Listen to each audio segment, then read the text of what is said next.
Bonjour et bienvenue dans Artichaut, un podcast signé Bocal. Je ne sais pas vous, mais moi enfant, quand je ne regardais pas en boucle les mêmes programmes télé ou que je ne détruisais pas ma Game Boy, j'adorais lire des magazines féminins, et en particulier une partie de ces journaux, les tests psychologiques. Eh bien Artichaut, c'est exactement ça. Présenter des personnalités de la région rimoise à travers un test de personnalité. Et mon invité du jour est... Groseille Tatou. Salut Robin, comment ça va ? Ça va bien et toi ?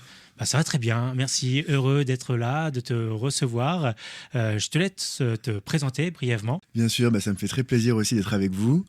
Moi, c'est Groseille Tatou. Je suis tatoueur sur Reims depuis maintenant 8 ans, il me semble. J'ai commencé à Reims et à part parfois quelques voyages de ci, de là, mais sinon, je tatoue principalement sur la ville depuis toutes ces années. Et voilà, pour une entrée en matière, je crois que c'est le gros du sujet.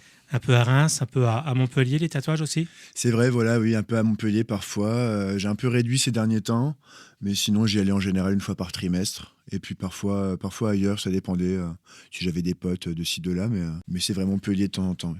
Et moi, j'ai voulu te recevoir parce que j'aime beaucoup ton travail et tu m'as déjà piqué. C'est comme ça que j'utilise ce terme-là. Tu m'as déjà piqué plusieurs fois, ouais. à de nombreuses reprises, dont des dessins de ma fille d'ailleurs. Oui, c'est vrai qu'on avait fait le dessin de ta fille. Ouais, c'est vrai. Depuis, j'en ai d'autres que je fais par-ci, par-là, dans Reims. De ta fille ou des tatous ? Des tatous et de ma fille. Ok, d'accord. Est-ce que tu veux découvrir ton thème ? Eh bien, allons-y ensemble, oui. Alors, le thème que j'ai choisi pour toi aujourd'hui, c'est « Quelle créature d'Halloween sommeille en vous ?» Parce qu'au moment où on enregistre, on est proche de Noël, mais c'est pas grave, on fait ce qu'on veut. Donc on est sur un bel entre-deux, oui. Voilà, on est sur un entre-deux. Donc, quelle créature d'Halloween sommeille en vous ? Ça te parle comme thème ? Plus ou moins, j'ai jamais été un grand fan d'Halloween. Ouais. Mais après, je pense qu'on va voir, faut que je cherche un petit peu, ouais. Tu vas peut-être te découvrir. Ouais, les loups-garous, tout ça, ouais. Eh ben, c'est parti, il y a 10 questions, 3 possibilités à chaque fois. Question numéro 1, devant une décision importante, vous agissez d'instinct, c'est toujours plus fiable que la réflexion. Vous hésitez, observez les signes et attendez le bon moment, ou vous analysez en silence, puis tranchez avec une précision chirurgicale. Eh bien, ce serait plutôt le dernier. J'observe déjà et après, je tends à prendre la bonne décision autant que faire se peut. D'accord, plutôt l'analyse. C'est ça. Calme, réfléchi. Et c'est quoi la décision la plus importante ou la plus difficile que tu aies dû prendre dans ta vie ? Il y en a sûrement plusieurs. Mais je dirais que peut-être... en rapport à ce soir, de quitter mon ancien CDI dans la communication pour me mettre à mon compte complètement aveuglément et faire ce projet de tatouage, je dirais. Ouais. Et je crois que tu n'as jamais regretté. Non, le seul regret que j'ai eu, que je pourrais avoir, c'est avant j'étais en CDI et c'est quand même plus simple pour faire un prêt à la banque. Mais à part ça, ça donne plus de confiance aux banquiers d'avoir un CDI que d'être entrepreneur. Et... Ouais. C'est juste ça, comme sinon, non, c'est futile. Hein. Et tu n'as jamais eu l'envie de faire les deux en même temps ? J'avais commencé en tant que graphiste, directeur artistique au début, quand j'habitais à Montpellier. Et c'était quand même pas facile. Hein. Enfin, c'est pas facile d'être à son compte, je trouve, dans ces métiers-là. Il y avait déjà une grosse concurrence. Déjà, c'était il y a une petite dizaine d'années. Maintenant, c'est encore pire. Beaucoup de potes qui étaient là-dedans, qui ont pris des métiers complètement divers pour se nourrir. Et du coup, faire les deux, non, j'y ai pas trop pensé. En plus, j'aimais bien ce métier-là, hein, mais non, j'étais à fond dans le tatou. Ouais. Et c'est vrai que le tatou, pour certains, ça ressemble à un Eldorado, mais il y a également énormément de concurrence et de plus en plus. Oui, c'est sûr. Ouais, surtout depuis le Covid, beaucoup de gens ont cherché des voies pour être plus indépendants ou plus heureux, je dirais. Et c'est vrai qu'il y a eu pas mal de juniors qui ont émergé et qui sont très talentueux autour de nous, dans Reims principalement aussi. Ouais. Ah oui, il y en a beaucoup. Ouais. Beaucoup d'illustrateurs qui voient aussi une façon de faire évoluer leur art avec le tatouage. Question numéro 2, j'ai oublié de préciser, mais on fait un test de personnalité de magazine féminin. Important à garder à l'esprit. Ça pourrait être un magazine masculin aussi. Est-ce qu'ils ont des tests de personnalité dans les magazines masculins ? Je lis très peu de magazines féminins. Alors, je ne sais pas. Mais petit, je lisais les femmes actuelles et il y en avait. C'est vrai. Donc, c'est ça qui m'a donné le envie de magazine faire. de ma mère aussi. Ouais, pareil. Femmes actuelles, féminin, tout ça. C'est ça. Question numéro 2, votre rapport au temps, mademoiselle. Le temps ne vous fait pas vraiment peur. Vous avez l'impression qu'il tourne pour vous, pas contre vous, pardon. Donc il tourne pour vous, pas contre vous. Vous vivez selon vos propres cycles, parfois décalés. ou vous êtes plus efficace la nuit que le jour? Du coup, ce serait le temps, pas forcément au niveau d'une journée, ce serait le temps. Oui, ce sera le temps en général. Ça dépend. Je pense que j'ai des saisons où je suis beaucoup plus sur la lumière l'été, et après, quand il y a moins de lumière l'hiver, je travaille un peu plus la nuit. Disons que je dessine plus ou autre la nuit, ouais. Enfin, la nuit, après, ça on s'entend, mais ça va être plus tard le soir, disons. Du coup, vous êtes plus efficace la nuit que le jour. Ouais, ça dépend aussi des saisons. Et j'allais demander justement comment tu organises ta journée entre les tatouages, les prises de rendez-vous, les préparations des dessins, les stencils, tout ça. Comment ça s'organise une journée de tatoueur? Chacun fait vraiment comme il veut. Moi, je dirais que je tatoue la journée. Essentiellement, je prends des rendez-vous le matin, vers 10h, 11h. Après, à partir de 15h aussi, d'autres plus gros projets la journée. Et après, je dessine le soir, généralement pour la veille pour le lendemain. Ouais. Je l'envoie le soir au client pour qu'il puisse valider et qu'on ait le temps de modifier dans la soirée pour que ça s'adapte au mieux à son envie, ses projets. Donc les journées sont longues quand même. Comment ? Les journées sont longues quand même. Moins que d'autres, franchement, j'irais pas me plaindre. Ouais. Mais c'est important, je pense, de comprendre qu'un tatoueur, en fait, il ne passe pas sa journée à tatouer. Non, clairement pas. Il y a beaucoup de choses. Il faut aussi l'entreprise à gérer, il y a la communication à gérer, il y a les réseaux. Voilà, les réseaux, tout ça. Il y a pas mal de choses à gérer. Après, les factures. Ouais, c'est ça, tout à fait. L'URSSAF et compagnie. Après, je pense pas que. Ouais, bien sûr. Je pense pas que ce soit. Ça dépend en fait. Disons que j'irais dire que c'est comme n'importe quelle indépendance. Soit tu as la chance d'avoir beaucoup de boulot et tu travailles non-stop. J'ai des potes qui travaillent non-stop. Ils tatouent 8 heures par jour parce qu'ils font souvent des dos complets. Et après, je connais des collègues qui sont soit pas enceintes ou bientôt, qui vont bientôt accoucher ou qui ont un nouveau-né et puis qui travaillent juste 2-3 jours par semaine, qui chargent 2-3 jours à la fin de la semaine. On fait vraiment comme on veut. Si on a d'autres passions à côté, si on a d'autres trucs. Certains aussi ont repris un boulot à côté pour avoir une base sûre et fiable. Donc c'est vraiment, on peut faire comme on veut. Et puis ça dépend aussi de si on roule en Porsche ou si on roule en Fiat Panda. Enfin, je veux dire, après, on adapte par rapport à ce qu'on gagne. Tes choix de vie. C'est ça, exactement. Ouais. Il y a des tatoueurs, notamment tatoueuses comme Tarmaz, qui ont décidé de ne tatouer qu'une journée dans le mois. Alors, je ne sais pas si c'est toujours le cas, mais pendant un temps, elle faisait ça. Ouais. Et le reste du temps, elle faisait de la BD. D'accord. Et elle se consacrait qu'une journée dans le mois, alors qu'elle est très demandée pour tatouer. C'est ça dépend des projets de chacun. Ouais. Et puis oui, ça dépend des envies et de ce qu'il nous faut pour vivre. Ouais, c'est ça, exactement. Question numéro 3. Un inconnu vous fait un compliment. Ou une inconnue, pourquoi pas. Vous pensez, que veut-il vraiment dire ? Vous rougissez un peu, mais ça vous booste pour la journée. Ou vous souriez intérieurement, vous saviez déjà, pardon. Magazine féminin, je vous rappelle. Hein. Ouais. Je dirais que je suis un peu gêné. La celle du milieu, je suis un peu gêné, mais bon, ça me booste quand même pour la journée. Ouais. Je suis pas forcément à l'aise avec les compliments, mais après, je les accepte. Mais ça fait plaisir. Oui, voilà, ça fait toujours plaisir, je pense. Quel regard un créatif comme toi porte justement sur son propre travail ? Est-ce que tu acceptes facilement qu'on le complimente, justement, ce travail ? Oui, ça fait toujours plaisir, je pense, parce que c'est une partie de nous. Et puis après, j'aime bien aussi si on veut le critiquer, en soi, tant que c'est constructif et que c'est pas juste c'est de la merde, évidemment, parce que ça sert à rien, mais tant que c'est constructif, c'est sympa, ouais. Surtout quand on me fait des compliments, disons, plus appuyés, où on me dit pourquoi on aime ça, ou pourquoi on n'aime pas ça, voilà. Ouais, il faut que ce soit constructif. Ouais, voilà, je pense que c'est intéressant. Après, ça fait toujours plaisir de me dire que c'est beau. Mais... Ouais. Moi, je le vois avec les photos, alors je dis pas que je suis un créatif, mais les compliments, j'ai du mal à les accepter, parce que je me dis que moi, je vois les défauts de mes photos et du coup, les compliments, je me dis, ils n'ont pas vu ça ou ils n'ont pas vu ça, ils savent pas. C'est pour ça qu'il y a notre propre regard, c'est sûr. Il y a notre regard où on est beaucoup plus dur avec nous-mêmes et je pense que c'est à nous d'être dur avec nous-mêmes avant tout. Mais après, en général, quand parfois, moi, je vois quelques défauts, même si je sais que dans l'ensemble, ça peut être pas mal. Après, si on me dit que c'est super et que ça plaît, en soi, ça me fait plaisir. C'est avant tout, je pense que c'est l'essence de créer, qu'il faut que ça plaise aux autres aussi, je pense. Donc, Et ça t'est déjà arrivé de finir un tatouage et de voir un défaut que tu n'avais pas forcément vu au moment de le tatouer et si oui, comment ça se passe à ce moment-là ? Oui, ça m'est déjà arrivé, ou sinon je le vois direct une fois que c'est au moment T, mais après c'est vraiment des choses infimes, il n'y a que moi qui les vois, on va dire, ou sinon un autre tatoueur, ça peut être vraiment un tout petit erreur d'ombrage ou un petit tracé, mais après c'est vraiment parce que j'ai une grande exigence envers moi-même aussi, c'est pour ça. Mais après en soi, le client il voit pas et on s'en fout, une fois que ça vieillit c'est très bien, mais c'est plutôt moi où je dirais, j'aurais pu mieux tracer à cet endroit-là. Mais... C'est une Danby, une tatoueuse rémois, qui m'a dit dans un podcast qu'elle faisait, où les tatoueurs même font beaucoup de ratures. Donc on ne le voit pas, mais des ratures pour rattraper des traits, etc. C'est le cas de tous les tatoueurs ? Ça dépend. Ça dépend le style. Ça dépend le style. J'en connais aussi qui sont moins accrochés à leur tracé parce que c'est des grands coloristes à côté. Ouais. Donc c'est plus les couleurs qui vont ressortir. Moi j'ai beaucoup plus un travail de tracé, donc c'est les lignes où je peux pas me permettre de foirer et que j'adore rendre le plus parfaite possible. Après oui, il peut y avoir des petites ratures. Après il y en a qui sont plus ou moins rattrapables, mais ça dépend vraiment du style de tatou, de ce qu'on veut faire.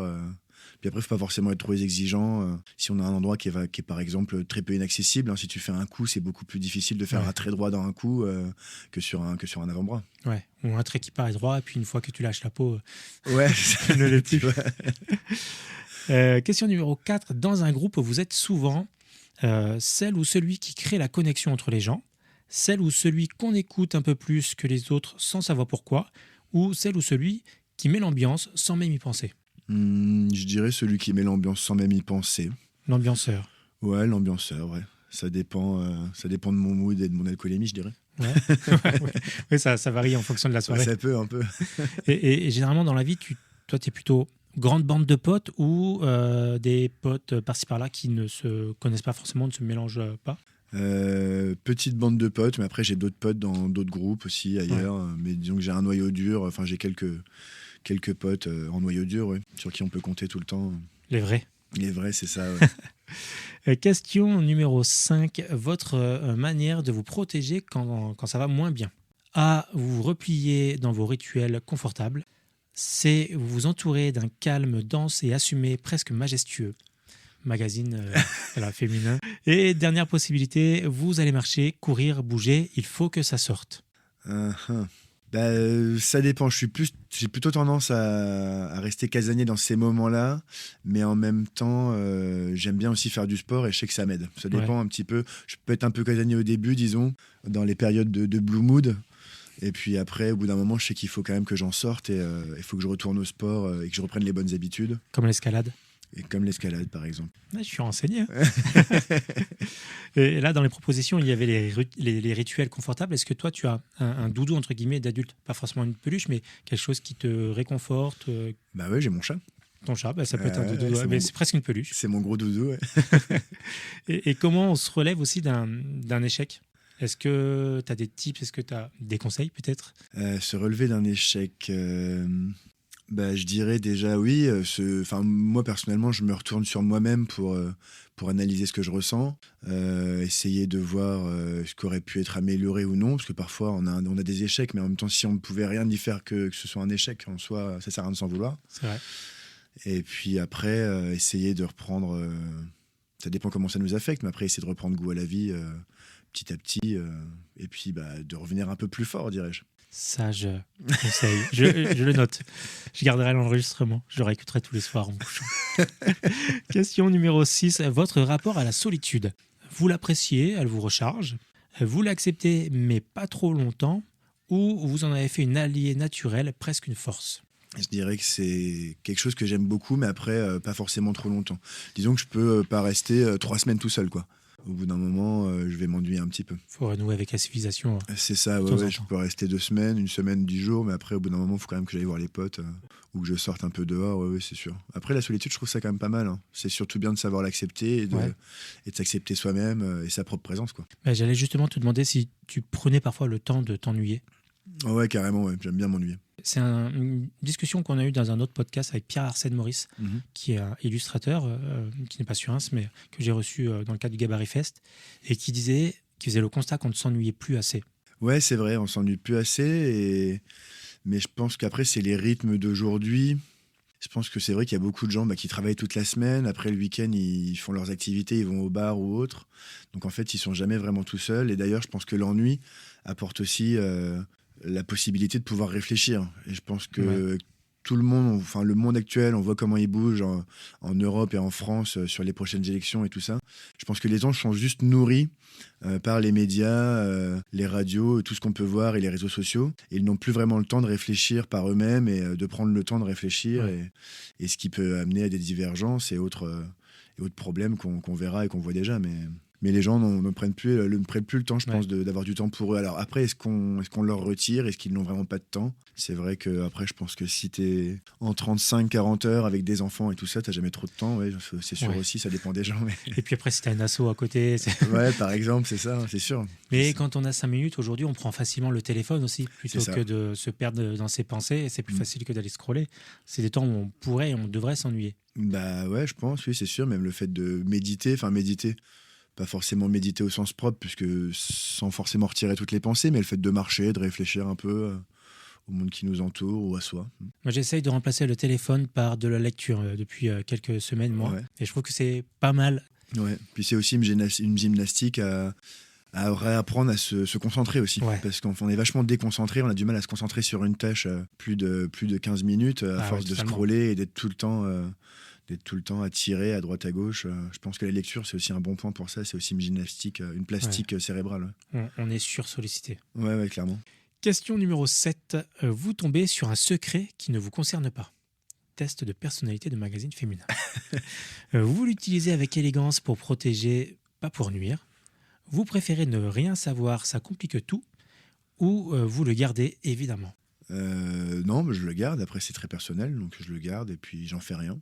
Si ça concerne quelqu'un de proche et que ça pourrait être touchy, j'en parle avec lui, savoir s'il a besoin d'aide ou de conseils, quoi. Mais après, sinon, non, je pense que chacun doit garder ses secrets. Pas le répéter à la terre entière. Non, ça sert à rien, ça fait du mal aux gens. Tu es une bonne créature d'Halloween. Puisque c'est le thème du test. Mais oui, du coup, il y a quoi en rapport avec les créatures d'Halloween? Ah, on verra à la fin. Ah, d'accord, ok. Il faut que ce soit un peu oui, du coup, à la fin, ça dépend des A et des B, d'accord, ouais, ok. C'est ça. Et il y a déjà une tendance qui se dégage dans les réponses. Question numéro 8, votre façon de séduire. Alors, sans vraiment essayer, c'est votre aura.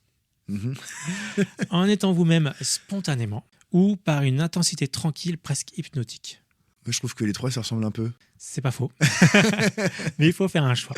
Je dirais la A, il me semble. Sans vraiment essayer, c'est ouais, je suis pas forcément un grand dragueur.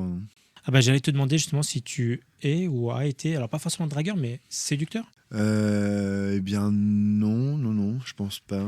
Peut-être une période, mais trop sans faire exprès. Je pense que j'en avais besoin après une rupture. Ouais. Mais non, sinon pas spécialement, c'est pas dans ma nature particulièrement. Séducteur sans faire exprès. Je sais pas si je séduis. Oui, c'est ça, c'est ton aura, c'est la réponse. Parfois, si jamais je séduis quelqu'un comme je n'ai rien fait, on va dire que c'est ça, oui. Question numéro 9. On vous offre un pouvoir au choix. Transformer votre énergie selon vos besoins. Je sais pas trop ce que ça veut dire, mais ok. Sentir ce que les autres ressentent vraiment. Ou ralentir le temps dans les moments importants. Oui, j'ai pas trop compris la première non plus, parce que son énergie, savoir si on a une bonne énergie ou une mauvaise énergie, pour la canaliser. Ouais, ou alors l'utiliser pour jeter des boules de feu, j'en sais rien. Non, des flipendo. Des caméas. Non, je dirais la dernière, pour pouvoir ralentir le temps quand c'est des moments agréables ou quand c'est le moment des vacances, par exemple. Ouais, pas mal, pour que les vacances durent plus longtemps. Si on peut doubler le temps, ouais, c'est cool. Hein. J'avoue que celui-ci, je le prends volontiers. Question numéro 10. Votre lieu idéal pour disparaître quelques jours. Une cabane, loin, entourée d'arbres et d'odeurs de plantes. Une maison avec une vue sur une forêt où la lune entre par les fenêtres. Ou une ville nocturne élégante où personne ne pose de questions. Pas de podcast, par exemple. Je dirais la réponse B, dans une maison en pleine nature, c'est pas mal. Bien que j'aime bien aussi la cabane, mais après, faut voir la cabane, si elle est un peu spartiate ou pas. Si c'est une cabane en Provence, pourquoi pas, il y fait sec, mais une cabane vers le Havre, par exemple, où c'est humide, je pense pas que ce soit la cabane la plus agréable. Ou dans la forêt marnaise, dans la montagne de Reims. On a fini le test. Robin, on lira les résultats ultérieurement. On va d'abord parler un peu plus de toi. Est-ce que tu as une idée peut-être déjà de la créature à laquelle tu te diriges au vu des réponses? Non, parce que je visualise pas forcément toutes les créatures d'Halloween. Pour moi, c'est citrouille, mais chat noir et sorcière, oui. Même moi qui connais le test, je vois pas vers quelle créature. Je me rappelle plus des créatures, donc je vois pas vers quoi tu te diriges. Avant ça, donc, est-ce que tu peux décrire ton travail et est-ce que tu te sens comme un artiste? Est-ce que tu te sens étant un artiste? Décrire mon travail, du coup, décrire mon style. Ouais, exactement, décrire ton art, pardon. Je dirais que ce serait assez graphique, puisque ça se concentre autour du trait, et puis d'un plein et d'un délié, ça dépend un peu, mais bon, surtout au niveau des ombrages. Donc quelque chose de graphique, même si je représente pas mal de choses assez subjectives avec. Quant à mon statut, je pense que je suis artiste. En tout cas, on me l'a déjà dit, je pense que oui, je suis artiste, enfin, puisque je crée vraiment.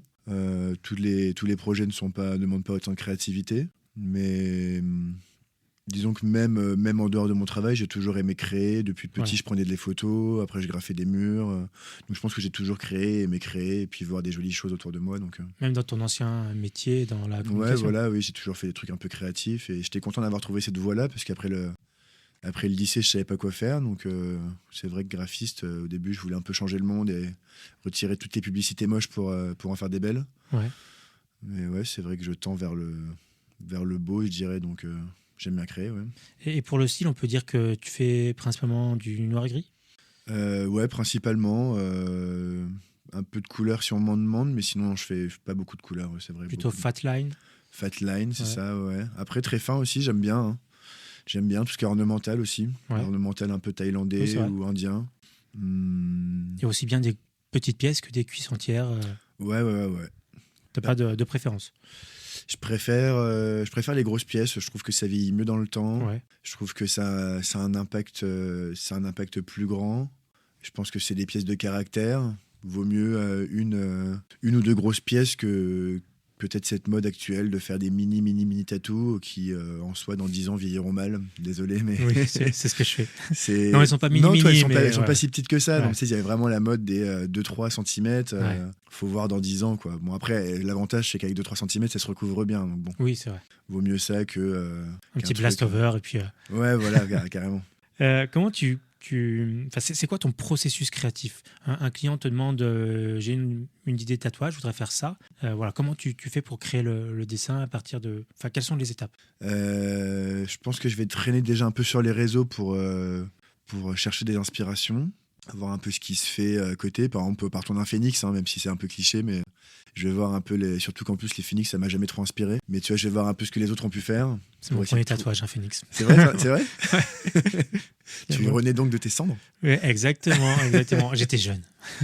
En soi, il est bien, mais c'est vrai que j'ai jamais trop été inspiré par cette espèce d'oiseau en feu. Puis je trouve ça difficile à représenter, en fait. Une espèce de dindon en feu. Enfin, c'est difficile un peu, tu vois, d'en faire quelque chose de badass, je trouve. Ouais. Donc, du coup, je regarde un peu ce que les autres peuvent faire, et puis après, je vais dessiner, mais vraiment très vaguement, pour essayer en fonction de l'emplacement, pour essayer de trouver une forme et un mouvement pour que ça aille avec le corps. Est-ce que l'emplacement du tatouage va déterminer le dessin ? Ouais, carrément, parce que ça dépend si c'est un endroit... Bon, il y a rarement d'emplacements horizontaux sur le corps humain, mais c'est vrai qu'en général, ça va être en vertical. Alors après, si ça va sur le dos, il y a moyen qu'il bouge un peu plus sur les épaules et tout ça, qu'un avant-bras, il va bouger différemment. Ouais. Si c'est un biceps, par exemple, tu vas pas faire de grandes lignes verticales. Ouais, c'est ça, voilà. Ouais. Et c'est quoi que tu préfères tatouer ? Au-delà Au-delà de la taille de la pièce, hein, mais... Est-ce que je préfère tatouer en emplacement ou en style de tatouage ? En style. Par exemple, est-ce que tu préfères tatouer tes flashs ou les idées des clients ? Il y a parfois des idées qui sont super cool. Sinon, après, c'est gratifiant de tatouer mes flashs. Je trouve ça sympa que les gens... C'est un peu comme si on t'achetait une œuvre, tu vois, finalement. Ouais. Donc ça, je trouve ça vachement gratifiant. Et après, ce que je préfère tatouer... J'aime quand même qu'on me laisse pas mal de place. Je trouve que pas mal de place sur une pièce ornementale, ça me fait vraiment plaisir. Je trouve que c'est vraiment une œuvre de caractère et on peut vraiment... je trouve ça beau parce que c'est un vrai bijou qu'on va porter après pour le reste de sa vie. Faire tout un dos complet en ornemental, je trouve ça sympa, ou deux jambes. Ça, c'est des plaisirs que je prends carrément. Puis surtout les emplacements aussi, parce que tu as des emplacements qui sont plus ou moins agréables à tatouer. C'est vrai que les jambes ou les bras sont plus agréables à tatouer pour le tatoueur. Et dans le métier de tatoueur, au-delà du dessin, il y a un truc, moi, auquel je viens de penser, c'est la confiance à créer avec le client. S'il y a bien un métier où le client doit te faire confiance plus qu'un coiffeur, je pense que c'est tatoueur. Ça t'est arrivé de sentir un client qui, par exemple, n'avait pas l'habitude de se faire tatouer et qui n'était pas forcément en confiance et du coup, comment tu le gères au moment de tatouer ? Est-ce que ça doit être assez perturbant ? Oui, plein de fois, il y en a qui viennent, c'est leur premier, ou sinon ils changent de tatoueur et puis c'est la première fois qu'ils viennent. C'est vrai que pousser la porte d'un tattoo shop, c'est pas forcément... ça peut mener un peu d'appréhension, c'est sûr. Après, j'essaie toujours d'être sympa, en règle générale. Et après, de toute façon, je le ressens au niveau des énergies. Ouais. Donc, quand je vois quelqu'un de stressé, je lui demande s'il est stressé. Donc là, il va me répondre oui. Après, s'il y a de l'appréhension, si c'est pour la douleur, si c'est pour autre chose. Et puis, ça permet un peu de débloquer la situation, disons, à son niveau, quoi. Puis le stress aussi de pas, avant d'arriver, ou la veille, puisque tu envoies les dessins la veille, tu disais, le stress de ne pas savoir ce qu'on va avoir sur la peau quand c'est nos idées, ça peut amener aussi une petite appréhension. Bah c'est sûr, c'est pour ça que généralement j'envoie la veille ou parfois le matin, ça dépend ce que c'est comme tatouage, mais si ça demande beaucoup de réflexion ou si c'est quelque chose d'un peu touchy, j'envoie beaucoup tout le temps la veille. Il y a des tatoueurs qui montrent, je crois que ça se fait un peu moins, mais ça se faisait plus avant, mais qui montrent vraiment le jour même. Je trouve ça un peu difficile et puis c'est le moment de faire une erreur parce que parfois, si t'es quelqu'un qui n'aime pas forcément dire non, il y a des gens qui sont un petit peu plus sensibles. Tu vas te retrouver avec un truc que t'aimes pas vraiment pour pas faire galérer le tatoueur et tout ça, alors qu'en fait il faut tout simplement dire non, quoi, tu vois. Mais... Et puis il y a aussi le fait que certains tatoueurs n'ont pas envie d'avoir 10 000 retours parce qu'il y a des clients qui en abusent un peu et c'est pour ça qu'ils montrent au dernier moment ou le jour même parfois. Ouais, je comprends justement ça, mais c'est pour ça que je trouve que la veille c'est bien. Ouais. Ça évite d'avoir à le montrer à ton cousin, à ta mère et tout ça, tu vois. C'est ça en fait les retours souvent, parce que les retours viennent pas forcément de la personne, c'est plutôt ma mère m'a dit ça, t'es là ouais mais bon ta mère. Donc là la veille c'est pas mal. Après en général j'arrive bien à lire entre les lignes, donc je tape souvent très juste. Généralement il y a pas beaucoup de trucs à changer, donc. Mais au moins par contre je préfère que la personne le voit la veille. Ça évite qu'elle se stresse. Je vois qu'il y a des personnes vraiment stressées qui me demandent 3-4 jours avant. Et qui me relance, quoi. Donc je comprends que c'est des personnes un peu stressées du coup à ce moment-là. Moi tu m'as fait 2 flashs et une création. Ouais. Et je l'ai eu la veille et ça va, tout va bien. Ouais. Il y avait le bonhomme cassette qu'on voit là, un peu dépassé là. Le bonhomme avec une tête de cassette. Je vous montrerai la photo sur Instagram. Et la lune aussi était très sympa. La lune, le dessin de ma fille. Et puis je me demande s'il n'y en a pas un quatrième, mais j'ai oublié. C'était pas l'espagnol là qui joue de la guitare, tu sais, l'artiste espagnol, c'était toi, non? Non, c'était pas moi. J'ai tellement de tatouages que je sais plus. J'ai même arrêté de compter parce que au bout d'un moment, moi, je trouve ça mignon les gens qui comptent encore et qui sont là, c'est mon 32e, tu sais, comme des cartes Pokémon. Et moi, après, on me demande, je fais, j'en sais rien du tout, mais j'ai jamais compté. Je les ai comptés longtemps, mais j'arrive plus, je me perds dans les comptes. Donc, c'est ça, voilà. Ouais. C'est que là, j'en ai presque suffisamment, je pense, si j'arrive plus à les compter. Comment on passe du papier à la peau? Ou sur tablette? Tu dessines peut-être sur tablette? Sur tablette, beaucoup, ouais. Tu veux dire au début ou maintenant? Dans le style de dessin. Ouais. Comment tu penses le dessin pour après qu'il s'imprègne sur la peau? Je sais pas si c'est très clair. Si, moins clair qu'avant même. En tout cas, je pense le dessin pour que ce soit un tatouage et pas forcément quelque chose qui va être imprimé dans un magazine, puisque on va avoir. Il faut penser au fait que ça vieillisse, que les traits vont parfois doubler de volume. Donc on peut pas avoir des quadrillages trop serrés par exemple, ou il peut y avoir des choses comme ça. Pensez aux ombrages, pensez aussi aux lumières pour que ce soit visible dans le temps. Normalement il y a un vieil adage de tatoueur qui dit qu'un tatouage doit être compréhensible à plus de 3 mètres. Ouais, je regarde mes tatouages pour voir. Après ça dépend, après maintenant les modes ont changé, mais je te parle de ça, c'était l'époque du traditionnel et tout ça, donc c'est quand même ou du japonisant, tu vois, quand tu vois un dos en japonisant, en général t'arrives à le lire à plus de 4 mètres quoi. C'est vrai qu'après parfois il y a des tatoueurs, beaucoup de tatoueurs maintenant pas beaucoup de nouveaux tatoueurs tatouent sans forcément l'expérience ou les connaissances qui pouvaient se transmettre avant. Du coup, ils pensent pas forcément à ça, donc ils font des trucs très hachurés ou des trucs qui se lisent très mal finalement et ça vieillit mal. Mais beaucoup de tatoueurs qui viennent de l'illustration aujourd'hui, qui n'ont pas peut-être le même regard sur le tatouage, un regard différent. C'est ça, ouais. Après. Ouais, il y a des règles qui changent quand même parce que c'est un tissu vivant, donc ça bouge et ça vieillit, donc il faut savoir y penser. Hein. Du coup, tu dessines pas pareil pour un tatouage que si tu dessinais pour une toile ou une illustration. Ouais, c'est sûr que je pense que chaque dessin doit être différent. Si c'est pour un logo, si c'est pour une toile, effectivement, ou un tatouage. Ouais. Avant-dernière question, quelle est ta plus grande fierté? Ah, tu l'avais pas vu venir celle-là. Ma plus grande fierté. Je sais pas. Je dirais que d'avoir réussi à faire quelque chose que j'aime, d'être entouré d'amis qui me font confiance et qui sont toujours autour de moi. Que ma mère soit fière de moi aussi déjà pour ce que je suis en tant que tatoueur et artiste. Ok. Elle aime bien. Donc voilà. Après c'est pas des grandes fiertés, mais c'est des fiertés quand même. C'en est. Et dernière question, tes parts d'ombre. Des parts d'ombre? Ouais. C'est la dernière, je la garde pour la fin, celle-ci. J'aime C'est bien. intime, ça. Après, tu dis ce que tu veux dire. Tout ce qui est légal. Mais pardon. Pas de petits défauts, des manies du quotidien, des mauvaises habitudes. J'avoue que là, comme ça, je vois pas. Je dois en avoir forcément, mais je vois pas spécialement. Ce serait quelque chose qui est pas très bien. Bah ouais, quelque chose, pas forcément illégal ou quoi, hein, mais un truc qui pourrait énerver les autres au quotidien, quoi. Je tends à m'améliorer, mais j'avais un moment où je faisais pas mal de remarques. Ouais. Les petites remarques, parce qu'en fait, moi, j'estimais que ça devait être mieux ou ça devait être fait Ouais. comme ça.